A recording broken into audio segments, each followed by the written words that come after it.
Bonjour YouTube, j'espère que vous allez bien. On se retrouve en pleine fin d'année scolaire pour vous. Je vous envoie plein de ondes positives pour votre correction, vos bulletins, vos rencontres et tout le tralala d'une fin d'année scolaire. Je sais ce que c'est, je sais à quel point c'est exigeant, donc lâchez pas, vous êtes presque à vos vacances. Aujourd'hui, on se retrouve pour la partie 2 de mes réceptions du mois de mai, cette fois-ci avec les romans et les bandes dessinées. Et je vous dis tout de suite, genre j'ai vraiment aimé tout ce que je vais vous présenter, ou presque là, comme c'est vraiment des belles réceptions pour ce mois-ci. J'ai hâte de vous les faire découvrir. Je fais toujours une petite parenthèse au départ pour vous dire que je ne suis pas payée pour vous en parler. Je reçois, oui, ces livres gratuitement, mais sans aucune obligation d'en parler. C'est vraiment juste parce que j'adore parler de littérature jeunesse avec vous. Mon chat est en manque d'amour, je pense. Donc, si vous entendez un petit peu de couinage, un petit peu de petits bruits, c'est parce que mon bébé est juste là. Présentement, justement, je ne sais pas si vous l'avez entendu avec son petit jouet. Donc, on a manqué de temps cette semaine pour de temps seul où j'aurais pu filmer. Donc, on essaie ce mois-ci. Est-ce que ça va fonctionner qu'il me regarde? Donc, peut-être qu'il va apprécier voir sa maman faire des critiques littéraires, ou est-ce que ça va être un flop monumental et que je vais devoir tout recommencer sans lui à suivre? Je vais commencer donc avec les romans. Et je vais commencer avec Fab. Si vous me suivez sur Instagram, vous savez à quel point c'est une série que je triple, je capote sur ces romans-là. Je l'ai lu le premier l'année passée, au début de l'année scolaire, puis je riais tellement quand je le disais devant les élèves pendant la zone de lecture, je riais tellement fort que je les dérangeais pendant leur zone de lecture. Alors vous pouvez vous imaginer à quel point ils ont tous voulu embarquer dans le roman. Je pense que j'ai eu au-dessus de 10 élèves qui ont lu la série, le 1 et le 2 l'année dernière. C'est pour vous dire à quel point, sur 24 élèves, là, c'est énorme. Ça rejoint tant les garçons que les filles. Moi, j'étais en 5-6 l'année dernière et c'est idéal pour cet âge-là. Surtout 6e année, 5 mature, c'était correct aussi. C'est tellement drôle. J'adore l'écriture d'Émilie Ouellette. Je suis tellement fan. Elle écrit... j'ai l'impression que c'est réellement une ado qui parle. Et des fois, je trouve que dans la littérature pour ados, justement, on sent que c'est un adulte qui parle et qui veut passer des messages ou passer des valeurs ou peu importe. Là, j'ai vraiment l'impression que c'est un ado avec ses interrogations, avec les changements corporels qu'elle vit, avec vraiment... Elle parle, puis j'ai l'impression que c'est une ado dans ma classe qui pourrait me raconter tout ça. C'est drôle, là, mais tellement drôle. Clairement, Émilie Ouellette, c'est une maman également. Donc, il y a plein de scènes qui me rappellent mon adolescence avec mes frères, qui me rappellent mon adolescence avec ma mère. Bref, c'est un bijou. Si vous ne l'avez pas encore lu, même pour vous, je vous le recommande assurément. Mais pour la 6 et évidemment le premier cycle du secondaire, c'est parfait. Et dans celui-là, dans le fond, là, on est dans le 3. Je ne l'ai pas terminé. Je suis rendue au chapitre 15, mais là, j'ai l'impression que je vais devoir ralentir un petit peu ma lecture parce que c'est déjà bientôt fini, ma lecture. Là, j'espère que c'est pas la fin. Là, Émilie, reprends-moi, s'il te plaît. Dis-moi qu'il y aura à l'infini des femmes. Parce que c'est tellement bon. Donc, vraiment, là, elle doit prendre une décision à savoir est-ce qu'elle va rester à Rimouski ou est-ce qu'elle va rester à Rouen pour sa deuxième secondaire. C'est extraordinaire. Donc, là, ça fait déjà plusieurs minutes que je parle de ce livre, mais...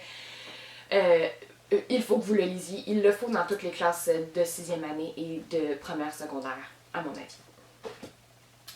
Ensuite, nous avons, là on a un mouchoir qui était le seul signe que je pouvais trouver dans la chambre de collègue quand je le lisais.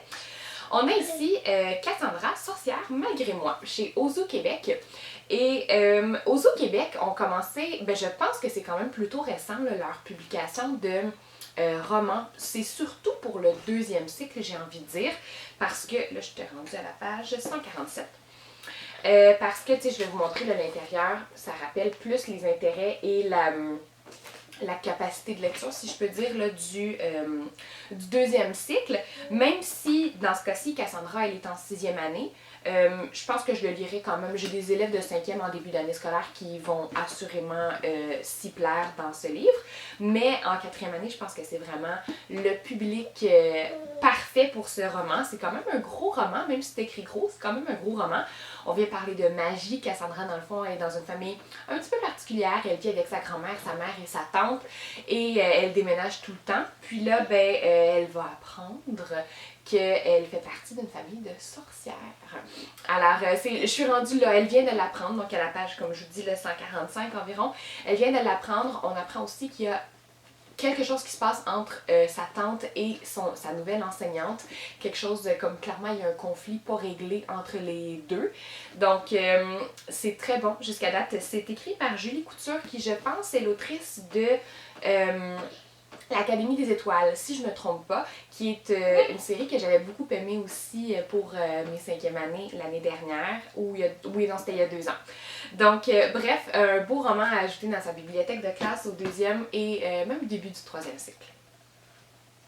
Nous avons ici Prisonnier de l'école de Mathieu Fortin, donc vous connaissez peut-être cette série dans la collection Zèbre. On a le prisonnier du gym, prisonnier du centre d'achat, prisonnier à la cabane à sucre, de la cabane à sucre. Et là ici, Mathieu Fortin nous assure que c'est le dernier, mais il nous avait aussi assuré que c'est le dernier à l'autre.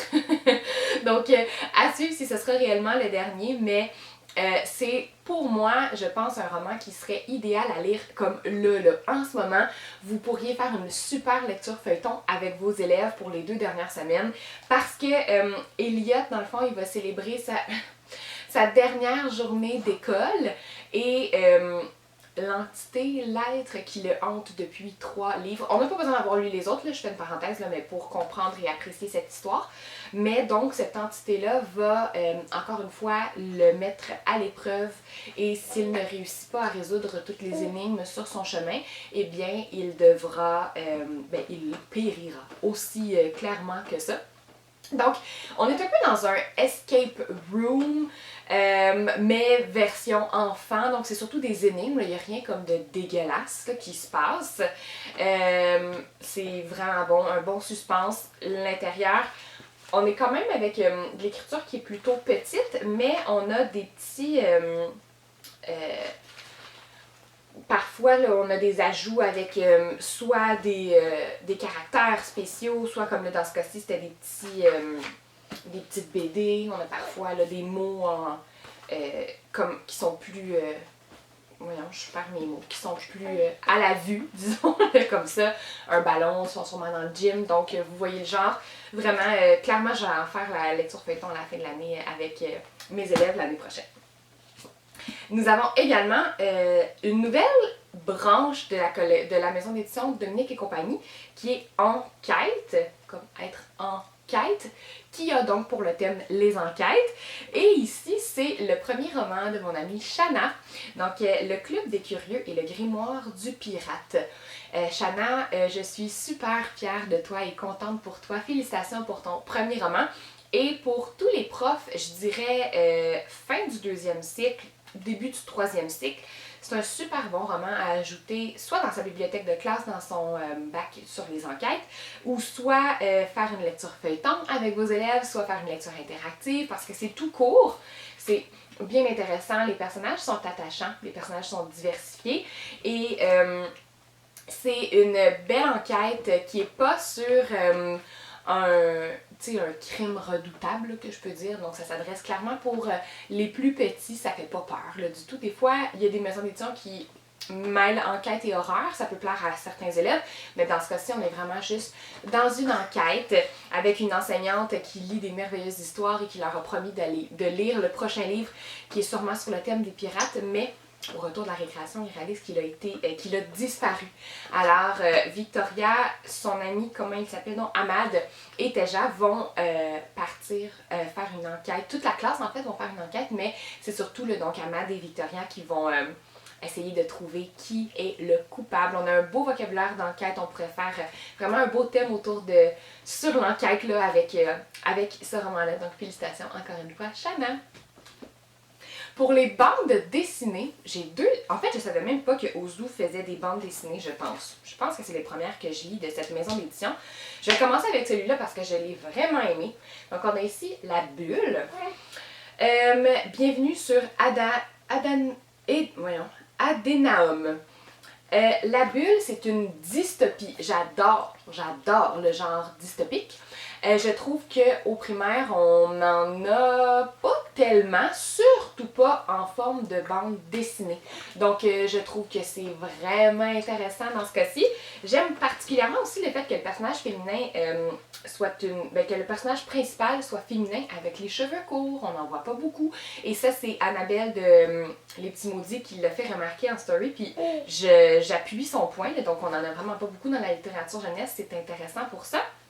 Et dans le fond, la bulle, en gros, ce sont plein d'enfants orphelins qui se réveillent tout bonnement sur une île et on leur apprend que le monde extérieur tel qu'il le connaît a été détruit là, par une catastrophe quelconque et qu'ils sont les seuls survivants. Donc, on a quand même une trame narrative qui est classique de la dystopie et ils doivent rebâtir le monde. Il y aura dans le fond une certaine hiérarchie et ils devront se mouler dans cette hiérarchie-là. Il y a comme l'intelligence artificielle aussi qui les aide à...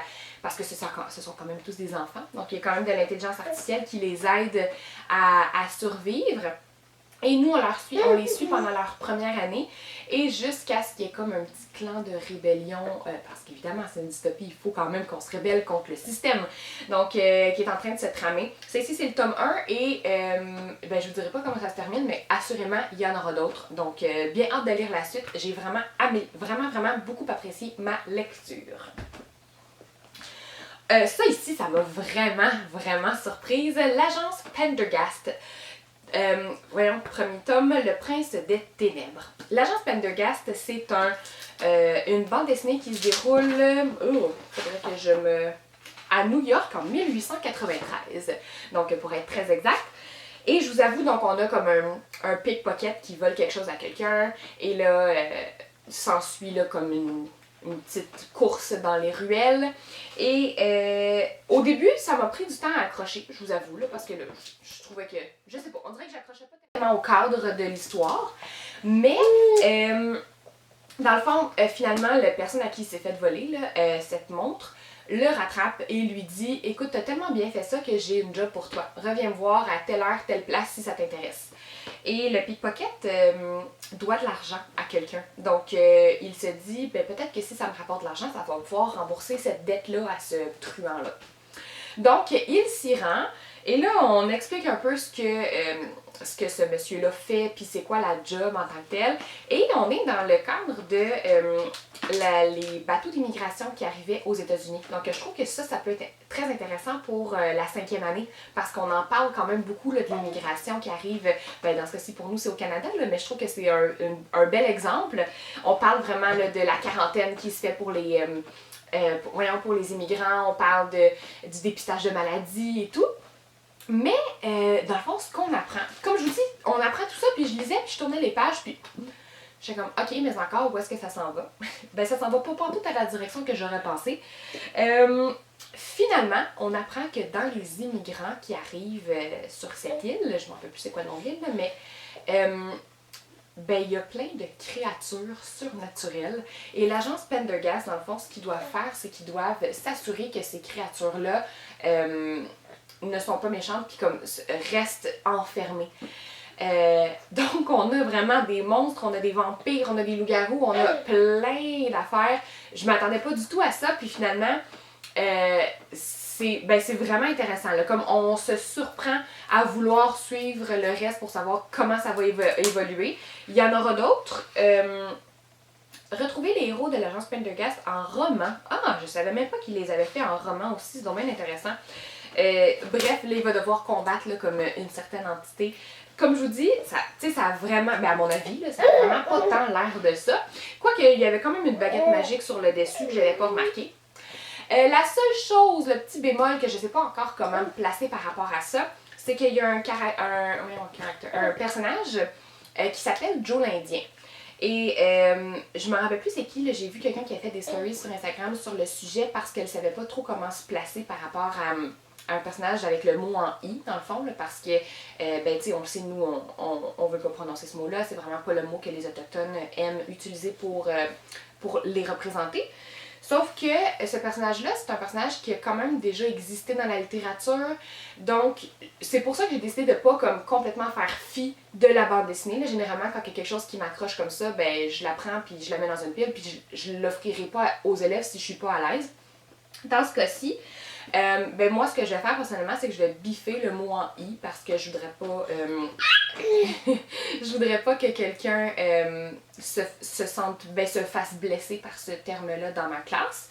Mais le personnage en tant que tel, c'est le seul, c'est vraiment la seule chose que je dirais qui me porte un malaise, c'est vraiment seulement son nom. Tout simplement, mais le reste du personnage est super intéressant et a sa place dans ma bibliothèque, je trouve. Je vous avais dit, je sais pas s'il va cette année, Colin, avant, je vous avais dit que j'allais vous revenir avec le redresseur tome 2. Donc, j'ai fini par le lire. Donc, le tome 1, si vous vous rappelez, c'était un super-héros autochtone. Un super-héros autochtone. Donc, ça m'intéressait beaucoup, mais j'avais eu donc de la misère à suivre l'histoire. J'étais comme pas trop sûre d'avoir apprécié. Finalement, j'ai lu le tome 2. Autant j'ai mieux compris, autant qu'il y avait des personnages que j'avais aucune idée c'était qui, mais c'était quand même facile de suivre l'histoire. Toutefois, j'ai trouvé que c'était très violent. Donc, dès le départ, on a quand même des scènes de bataille où est-ce qu'il y a du sang, il y a du... tu sais, c'est violent. Donc, à mon avis, ça ne devrait pas se retrouver dans une bibliothèque du 3e cycle du primaire. Peut-être au secondaire, si vous êtes à l'aise, je vous laisse faire ce choix. Mais pour moi, du moins, ce n'était pas... même si l'ajout du fait que c'est un super-héros autochtone, ça m'appelle, c'est un petit peu trop violent à mon avis. Il n'en reste plus que 2. Colin, t'es bon mon amour, t'es patient. Je vais y aller ici avec Van l'inventaire de Jacques Goldstein. Jacques Goldstein, c'est un auteur que j'aime tellement, tellement, tellement. Auteur-illustrateur reconnu, vous le savez, vous l'aimez tout autant que moi, j'en suis persuadée. Et ici, Van l'inventeur, c'est un personnage qu'on a souvent vu, j'ai envie de dire. Je pense que c'est pas le premier tome, mais moi, c'est la première fois que je le lisais. Et on a tout simplement des BD, tu sais, qui se suivent pas de la première à la dernière page. C'est comme des... je sais pas comment on appelle ça, mais c'est comme une planche. Ça, c'est une histoire. On tourne.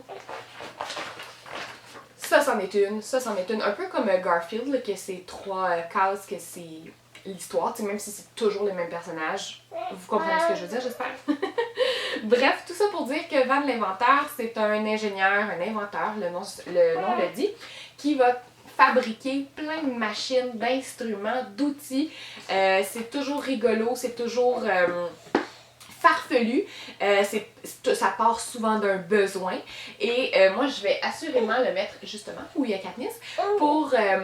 un thème sur l'ingéniosité, sur les inventions. Ça fait plusieurs capsules qu'il y a des nouveautés sur ce sujet-là, puis je trouverais donc intéressant de faire un thème littéraire sur ça.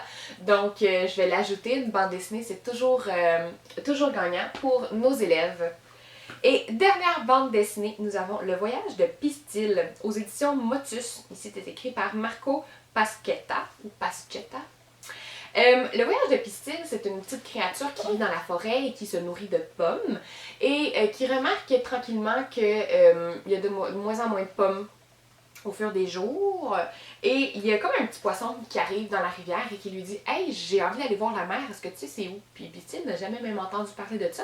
Il va décider de l'accompagner, le petit poisson. Ils vont traverser toute la forêt et au fur et à mesure, ils vont parler d'une certaine créature qui fait donc peur, qu'on veut donc même pas voir, qui a fait du mal à certaines créatures. Par exemple, le castor, il parle du barrage qu'il créait, lui, en tant que castor, mais que ça a été démoli, puis il y a un nouveau barrage qui a été construit qui ressemble pas du tout à ce qu'il faisait. Et au fur de notre lecture, on va comprendre que cette dite créature, ben, c'est l'humain. Donc, j'ai trouvé que c'était intéressant pour parler en sciences de l'impact des gestes des humains sur l'environnement et sur les animaux.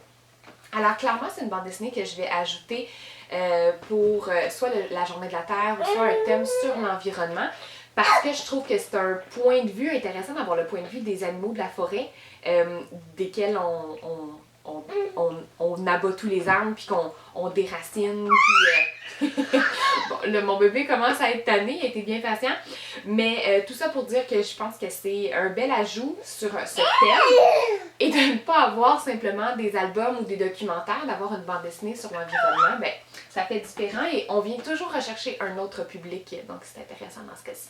Alors, je vous souhaite une super belle fin d'année. Profitez de ces moments avec vos élèves. C'est tellement des beaux moments, les fins d'année. Oui, c'est riche en émotions, mais c'est pour ça qu'on l'a fait, notre job. On l'aime, hein, notre job. Ben, la fin d'année, là, comme nourrissez-vous de tout cet amour que vous allez avoir. Et je vous souhaite un beau début d'été. Nous, on va se retrouver pour les nouveautés estivales. Donc, je pense que je vais comme commencer à m'accumuler parce que là, vous aurez plus le cerveau à m'écouter. Donc, puis c'est bien correct, là, votre repos est mérité. Puis on va se retrouver probablement à la fin du mois d'août pour les prochaines capsules. Alors, bye tout le monde. Merci encore une fois de votre soutien.